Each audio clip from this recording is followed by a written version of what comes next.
नमस्कार, मैं हूं राशिद। करेंगे बड़ी खबर से शुरुआत। कोल ब्लॉक आवंटन से जुड़ी फाइलें गायब होने पर कोयला मंत्री श्री प्रकाश जायसवाल ने इशारों में बीजेपी पर निशाना साधा है। जायसवाल ने कहा कि 2004 से पहले की फाइल कौन गायब करा सकता है। जायसवाल ने यह भी कहा कि गायब फाइलों की जांच हो रही है, एक समिति भी बना दी गई है और अगर दोषी साबित हुआ तो वो सजा के लिए तैयार है। वहीं इस जवाब से पहले सुषमा ने पूछा था कि सरकार बताए कि गायब हुई फाइलें वापस कैसे आएंगी।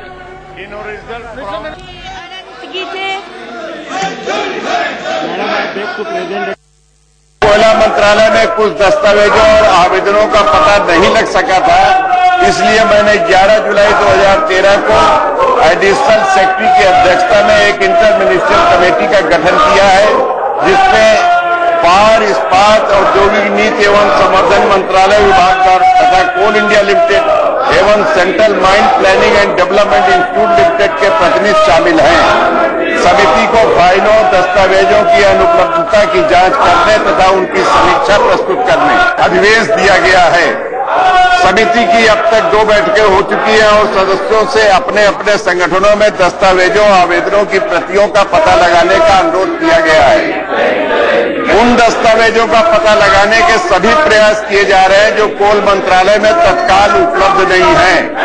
मैं सदन को इस बात से आश्वस्त करना चाहूंगा कि सीबीआई द्वारा मांगे गए दस्तावेजों का पता लगाने और उन्हें मुहैया कराने के लिए मेरा प्रयास किए जा रहे हैं जो कोल मंत्रालय में तत्काल उपलब्ध नहीं है। मैं सदन को इस बात से आश्वस्त करना चाहूंगा कि सीबीआई द्वारा मांगे गए दस्तावेजों का पता लगाने और उन्हें मुहैया कराने के लिए मेरा मंत्रालय किसी प्रकार की कोई कसर नहीं छोड़ेगा। आप सरकार को निर्देशित करें कि स्वयं प्रधानमंत्री सदन में आए और ये कोयले की फाइलें कहाँ गायब हुई हैं, कैसे गायब हुई हैं, इसके बारे में सदन को आश्वस्त करें, सदन को विश्वास में लें और बताएं। 147 फाइलें जिसमें एप्लीकेशंस हैं और हर फाइल में कोई ना कोई कांग्रेस का बड़ा आदमी इसमें शामिल है, वो फाइलें गायब हुई हैं। जो डिसीजंस लिए गए हैं वो फाइलें गायब हुई हैं। इसलिए मैं आपसे चाहती हूँ, पूरा सदन आपसे संरक्षण चाहता है, आप सरकार को निर्देशित करें।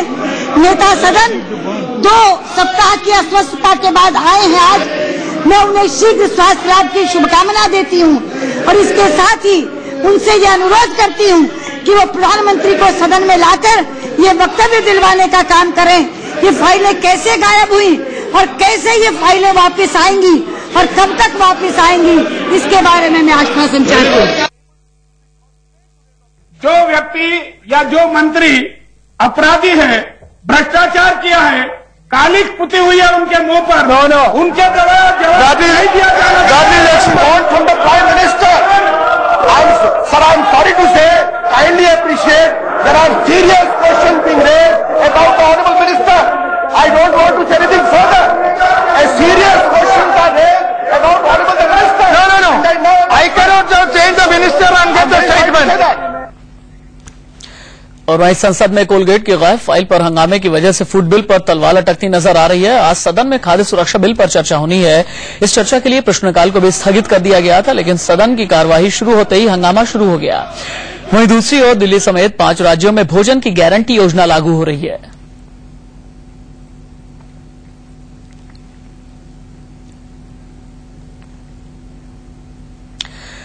आप देख सकते हैं उन 5 राज्यों के बारे में हम बता रहे हैं, हिमाचल प्रदेश, हरियाणा, दिल्ली, आंध्र प्रदेश और उत्तराखंड, जहां पर अब भोजन गारंटी योजना लागू होने जा रही है। तमाम अटकलों और विरोधों के बीच दिल्ली में खाद्य सुरक्षा योजना को लागू करने वाला देश का पहला राज्य बन चुका है और इस स्कीम के तहत गरीबों को 2 रुपए किलो गेहूं और 3 रुपए किलो चावल मिलेगा। इस रेट पर अन्न केवल उन्हीं गरीबों को मिलेगा जिनके पास आधार कार्ड होगा।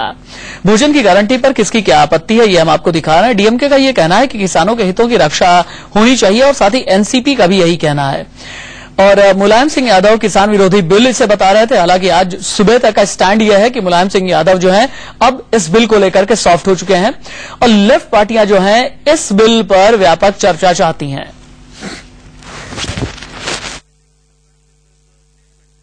चाहते हैं कि फूड बिल पास हो ताकि 83 करोड़ लोगों को सस्ता अनाज मिले।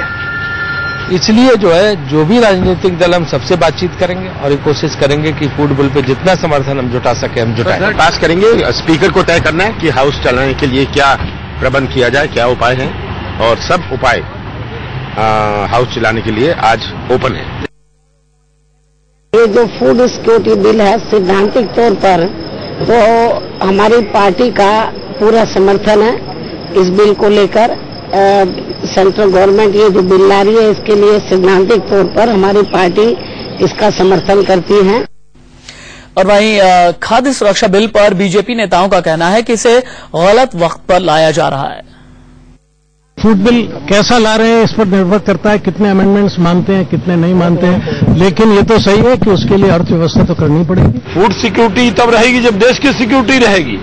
आज डॉलर पूरी तरह से क्रैश बढ़ गया है, रुपया क्रैश कर रहा है और सरकार सोई हुई है। देखिए, फूड सिक्योरिटी बिल के बारे में भारतीय जनता पार्टी शुरू से ये कहती रही है कि हम इसके पक्ष में हैं। उसमें कुछ सवाल हैं और कुछ संशोधन हैं, उसको पार्टी लाएगी। लेकिन प्रश्न ये उठता है कि फूड सिक्योरिटी बिल जिस वक्त आ रहा है, जिस वक्त आप गरीबों के क्योंकि फूड सिक्योरिटी की बात कर रहे हैं, उस समय देश की क्या स्थिति है? आज देश आर्थिक आपातकाल की तरफ बढ़ रहा है। बुरी तरह से आज देश की अर्थव्यवस्था औंधे मुंह गिर गई है। आज अगर आप देखें तो देश में इस अर्थव्यवस्था के हिसाब से देश में जो है वो 65-70% से ज्यादा लोग गरीबी रेखा के नीचे हो गए हैं, क्योंकि रुपया कंगाल होता जा रहा है, डॉलर मालामाल हो रहा है। इन तमाम हालात में आप फूड सिक्योरिटी ला रहे हैं, लेकिन आज देश की जो इकोनॉमिक सिक्योरिटी है वो चौतरफा खतरे में पड़ी हुई है। और डॉलर का धमाल इतना खुलेआम देश की इकोनॉमी और देश की अर्थव्यवस्था को रौंद रहा है, जिस पर कि किसी भी तरह से अगर रोक नहीं लगी तो देश जो है वो देश की अर्थव्यवस्था 100 साल पीछे हो जाएगी। वहीं संसद में हंगामे को लेकर अंबिका सोनी ने बीजेपी पर निशाना साधा है। अंबिका सोनी ने कहा कि फूड बिल में कोई कमी नहीं है, लेकिन बीजेपी बेवजह इसे मुद्दा बनाकर संसद में हंगामा कर रही है।